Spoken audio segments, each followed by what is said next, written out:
Assalamualaikum warahmatullahi wabarakatuh. Perkenalkan, saya atas nama Nur Afni dengan nomor induk mahasiswa 1951533 semester 3 kelas Perbankan Syariah 1 Fakultas Ekonomi dan Bisnis Islam di IAIN Datuk Karamatan. Saya akan menjelaskan materi tentang etika bisnis Islam, di mana saya akan membahas 6 poin. Poin yang pertama, etika bisnis dan tanggung jawab sosial. Yang kedua, etika bisnis dan pemeliharaan lingkungan. Dan yang ketiga, implementasi etika bisnis Islami dalam masyarakat Islam. Yang keempat, persaingan dalam bisnis Islam. Yang kelima, transaksi bisnis dan alat komunikasi modern. Dan yang terakhir, yang keenam, transaksi bisnis online. Baiklah, poin yang pertama, etika bisnis dan tanggung jawab sosial. Etika bisnis itu adalah kode etik yang diterapkan sebuah entitas bisnis atau perusahaan untuk melakukan kegiatan bisnisnya. Sementara tanggung jawab sosial merupakan wujud dari kepedulian suatu entitas pada masyarakat dan lingkungan sekitarnya di mana ia berada. Fungsi etika bisnis terhadap perusahaan. Berbagai permasalahan etika bisnis yang terjadi di beberapa bidang fungsi perusahaan, yaitu etika bisnis di bidang akuntansi, keuangan, produk dan pemasaran, sumber daya manusia, dan teknologi informasi. Pertama, etika bisnis di bidang akuntansi. Fungsi akuntansi merupakan komponen yang sangat penting bagi perusahaan. Dengan demikian, kejujuran, integritas, dan akurasi dalam melakukan kegiatan akuntansi merupakan syarat mutlak yang harus diterapkan oleh fungsi akuntansi. Yang kedua, etika bisnis di bidang keuangan. Skala keuangan yang berasal dari pelaksanaan fungsi keuangan yang dijalankan secara tidak etis telah menimbulkan kerugian bagi para investor. Yang ketiga, etika bisnis di bidang produksi dan pemasaran. Hubungan yang dilakukan perusahaan dengan para pelanggannya dapat menimbulkan berbagai permasalahan etika bisnis di bidang produk dan pemasaran. Yang keempat, etika bisnis di bidang teknologi informasi. Salah satu area yang memiliki pertumbuhan masalah etika bisnis paling besar di era 1990-an sampai tahun 2000-an adalah bidang teknologi informasi. Bagaimanakah etika bisnis di Indonesia? Di Indonesia, etika bisnis merupakan sesuatu yang lama, tetapi sekaligus baru. Sebagai sesuatu yang bukan baru, etika bisnis eksis bersamaan dengan hadirnya bisnis dalam masyarakat Indonesia. Artinya, usia etika bisnis sama dengan usia bisnis yang dilakukan oleh masyarakat Indonesia. Dalam produksi sesuatu, kemudian memasarkannya, masyarakat Indonesia tempo dulu juga telah berpatok pada pertimbangan-pertimbangan untung dan rugi. Pelaksanaan tanggung jawab etika bisnis perusahaan yaitu: pertama, tanggung jawab ekonomi, 2, tanggung jawab hukum, 3, tanggung jawab etik, dan yang keempat, tanggung jawab filantropis. Manfaat tanggung jawab sosial perusahaan. Yang pertama itu manfaatnya bagi perusahaan. Perusahaan memang harus melangsungkan kegiatan bisnis yang menguntungkan agar dapat terus menjaga kelangsungan usahanya. Dalam bahasa yang sederhana, perusahaan haruslah mempunyai pendapatan yang lebih besar dari biaya operasinya. Yang kedua, manfaat bagi masyarakat. Manfaat bagi masyarakat dari tanggung jawab sosial yang dilakukan oleh perusahaan adalah sangatlah jelas. Masyarakat juga akan mendapatkan perdagangan baru mengenai hubungan perusahaan dan masyarakat yang barangkali selama ini hanya sekedar dipahami sebagai hubungan produsen, konsumen, atau hubungan antara hubungan penjual dan pembeli saja. Yang ketiga itu manfaat bagi pemerintah. Manfaat bagi pemerintah, dengan adanya tanggung jawab sosial ini, pemerintah juga sangatlah jelas. Pemerintah pada akhirnya tidak hanya berfungsi sebagai wasit yang menetapkan aturan main, dan hubungan masyarakat dengan dunia bisnis, dan memberikan sanksi bagi pihak yang melanggarnya. Baiklah, selanjutnya poin yang kedua, etika bisnis dan pemeliharaan lingkungan. Dalam ilmu ekonomi bisnis, pengertian bisnis adalah suatu organisasi yang menjual barang atau jasa kepada konsumen atau bisnis lainnya untuk mendapatkan laba. Bisnis juga dapat dibedakan berdasarkan atas jenis kegiatannya. Berdasarkan jenis kegiatannya, bisnis itu dibedakan menjadi 4 macam, yaitu yang pertama, 1. Bisnis ekstraktif adalah bisnis yang bergerak dalam jenis kegiatan pertambangan atau menggali bahan-bahan tambang yang terkandung dalam perut bumi. Yang kedua, bisnis agraris adalah bisnis yang bergerak di bidang pertanian, perkebunan, serta kehutanan. Yang ketiga, bisnis industri adalah bisnis yang bergerak di bidang industri manufacturing.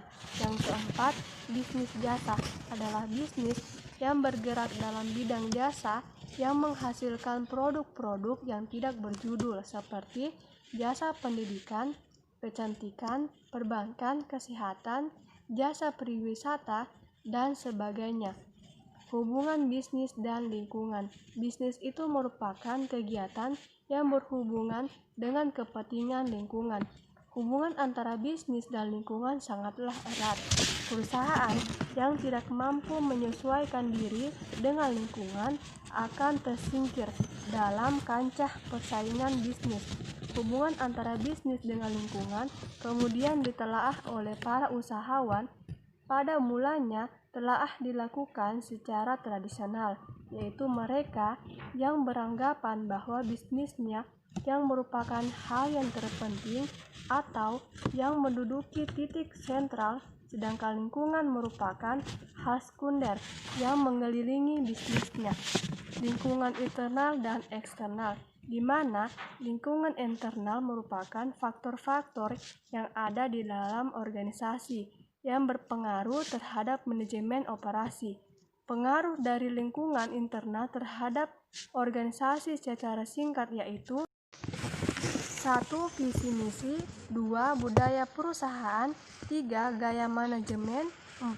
Kebijakan, 5. Karyawan, 6. Organisasi informal, 7. Hubungan antar unit. Dan lingkungan eksternal adalah semua faktor atau pihak-pihak atau variabel dinamis yang berada di luar bisnis atau perusahaan. Lingkungan eksternal dari sebuah organisasi pada umumnya dibedakan atas lingkungan umum dan lingkungan khusus, di mana lingkungan umum meliputi kondisi ekonomi, kondisi sosial budaya, kondisi hukum politik, kondisi teknologis, dan kondisi lingkungan alam.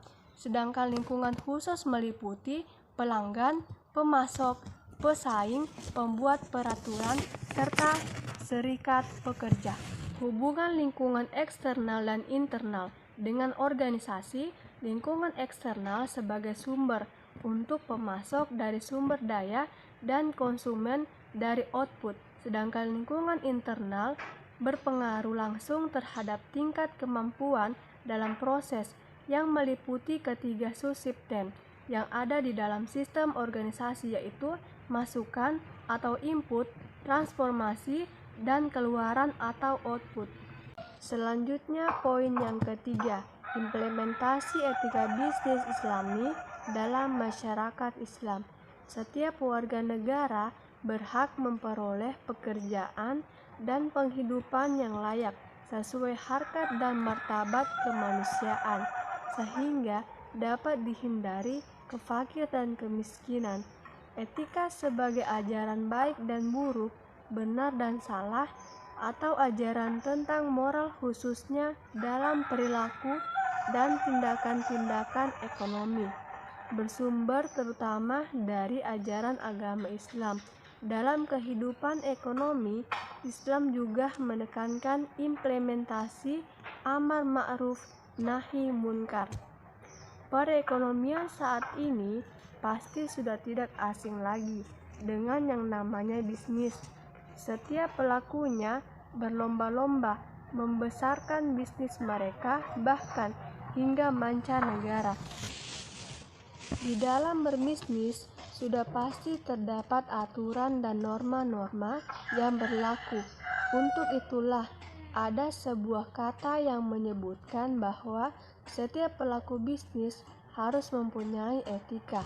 Etika bisnis merupakan cara untuk melakukan kegiatan bisnis yang mencakup seluruh aspek yang berkaitan dengan individu, perusahaan, dan juga masyarakat. Etika dalam Islam merupakan buah dan keimanan, keislaman, dan ketakwaan yang berdasarkan pada keyakinan yang kuat pada kebenaran Allah Subhanahu wa Ta'ala. Islam merupakan sumber nilai dan etika dalam segala aspek kehidupan manusia yang menyeluruh terhadap dalam waktu bisnis yang Islami harus lahir untuk kepentingan beribadah kepada Allah Subhanahu wa Ta'ala dengan niatan akan memenuhi aturan ilahi. Islam itu memandang bisnis dalam operasinya terbagi menjadi dua, yaitu pertama pada prinsip-prinsip dasar yang telah ditetapkan oleh Al-Quran dan Sunnah, dan konsep ini tidak akan berubah sampai kapanpun. Sedangkan yang kedua pada area perkembangan ilmu pengetahuan. Selanjutnya poin yang keempat, persaingan dalam bisnis Islam. Persaingan bisnis itu merupakan suatu hak kuasa yang dipegang oleh orang-orang kuat sehingga cenderung ke monopoli yang merupakan ciri dari sistem kapasitas dan dapat menimbulkan persaingan yang tidak sehat. Menurut Porter 1990, terdapat 5 hal yang perlu diperhatikan dalam persaingan dunia dan menjadi kekuatan yang menentukan industri menarik atau jangka panjang industri profitabilitas, yaitu 1. Ancaman masuk pesaing baru, 2. Ancaman pengganti, 3. Daya tawar dari pembeli, 4.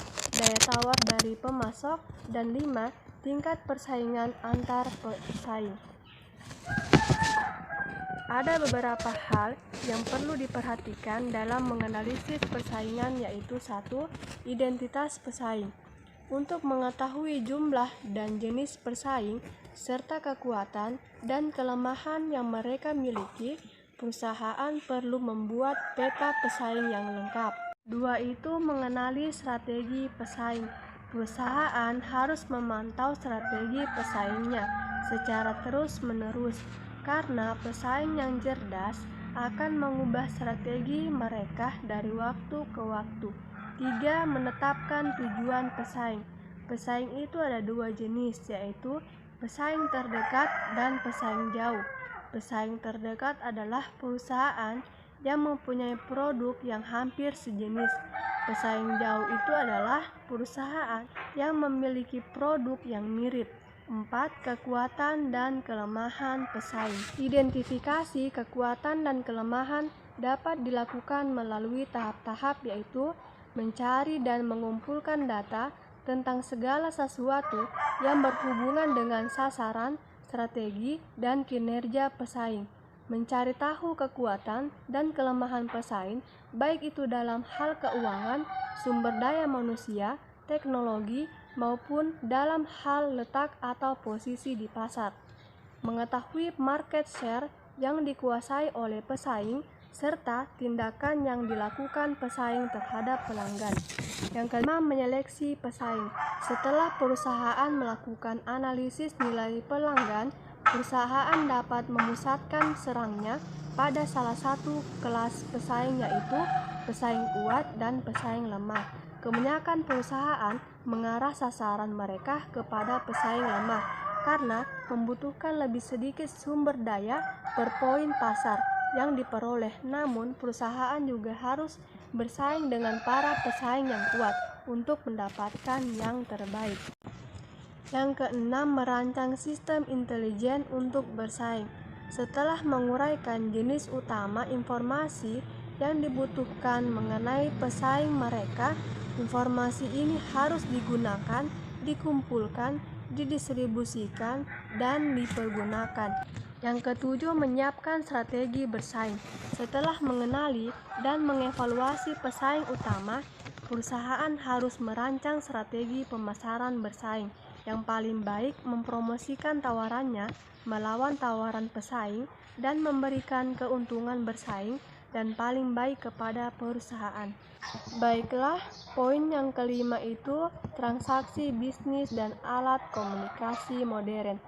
Dalam akuntansi, transaksi bisnis juga dikenal sebagai transaksi keuangan, adalah peristiwa yang harus dapat diukur dalam bentuk uang dan yang paling dasarnya berdampak pada posisi keuangan atau bisnis. Transaksi bisnis itu dapat dibedakan menjadi dua, yaitu yang pertama transaksi tunai dan transaksi kredit. Yang kedua transaksi internal dan transaksi eksternal. Dan alat komunikasi merupakan media yang digunakan dalam penyebaran atau penyampaian suatu informasi baik kepada satu individu maupun banyak individu. Media komunikasi modern merupakan suatu media yang kita gunakan saat ini dalam berkomunikasi, yang mana media tersebut merupakan media yang canggih dan modern dalam perkembangan teknologi. Baiklah, selanjutnya poin yang keenam, yaitu transaksi bisnis online. Aspek keuangan ada tiga, yaitu satu, modal.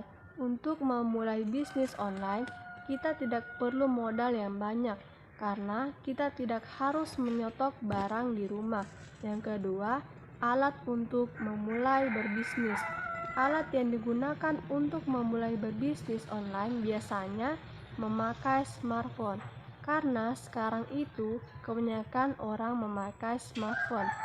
Dalam melakukan transaksi bisnis online, kita menggunakan media online sebagai sarana promosi yang dapat membantu dalam memasarkan produk. Dalam bisnis online ada 6 tahap pemasarannya. Yang pertama itu setelah kita mengupload atau mengunduh foto-foto barang dagangan ke dalam grup atau fanpage, pada konsumen bisa memesan dengan cara memberikan komen di dalam foto tersebut. 2. Memilih warna dan ukuran barang yang akan dibeli. 3. Setelah kedua belah pihak setuju, biasanya kita sebagai reseller memberikan nomor rekening kita untuk mentransfer sejumlah uang yang telah disepakati. Yang keempat, konsumen memberikan bukti transaksi dengan cara memfoto bukti transaksi tersebut. Yang kelima, konsumen memberikan alat yang jelas. Yang keenam, kita langsung mengirimnya barang yang dipilih konsumen tadi. Selanjutnya, keuntungan dan kelemahan berbisnis online. Keuntungannya yaitu 1. Berbisnis online tidak harus memiliki barang sendiri. 2. Tidak perlu mempunyai modal banyak. 3. Berbisnis online itu banyak jenisnya. Yang keempat, bisnis bisa dijalankan di mana saja, kapan saja, dan oleh siapa saja. Dan yang kelima, jangkauan penjualan lebih luas. 6. Jam kerja tidak terikat. 7. Tidak memerlukan kantor khusus. Dan yang 8, bisa membuka beberapa jenis sekaligus. Yang 9, tidak ada bos. Bisnis online tidak perlu atasan atau bos. Dan yang 10, tidak terikat waktu dan tempat. Dan kelemahannya yaitu 1. Biasanya pengiriman antar pulau yang mahal dan kadang-kadang berubah. 2. Rumitnya sistem pembayaran. Dan yang ketiga, pasar seluruh dunia tapi terbatas pada pengguna internet.